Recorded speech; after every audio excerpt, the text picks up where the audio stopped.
Schönen guten Abend. Heute komme ich mal nicht mit einem Tutorial für euch, sondern ich brauche sozusagen selber ein kleines Tutorial. Das ist ein kleiner Hilfeschrei, dieses Video. Denn ich habe ein ziemlich großes Problem mit meinem Sound in letzter Zeit. Ich werde das, also wenn mehrere Sachen gleichzeitig laufen, macht der Sound merkwürdige, sehr merkwürdige Sachen. Ich werde das Ganze mal hier an einem Guitar Pro Tab demonstrieren. Wer Guitar Pro nicht kennt, das ist ganz relativ egal. Fest, Fakt ist nur, dass zwei Gitarrenspuren gleich laufen werden. Erst kommt die erste alleine, da wird noch nichts sein, aber sobald die zweite Gitarrenspur einsetzt, wird der Sound total die Kratzer kriegen und Macken machen. Also, ich hoffe mal, das hört man hier. Ich werde es jetzt einfach mal testen.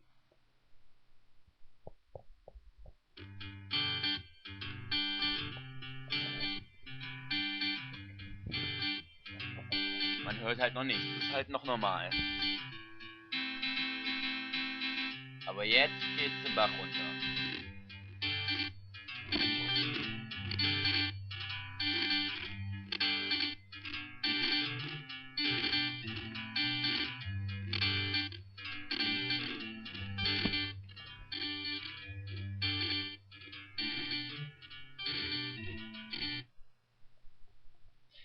So, wie man hören kann, hoffentlich, ist das ziemlich schlecht.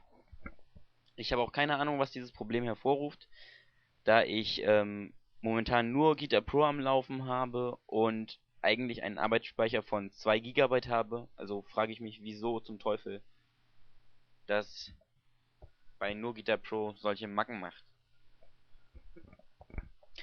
Also bitte ich jetzt euch, falls irgendjemand Rat weiß,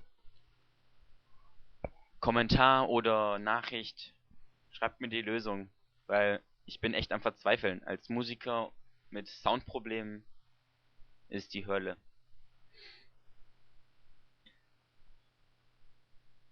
Und sowieso, warum bei mir alles so eine hohe Speicher braucht.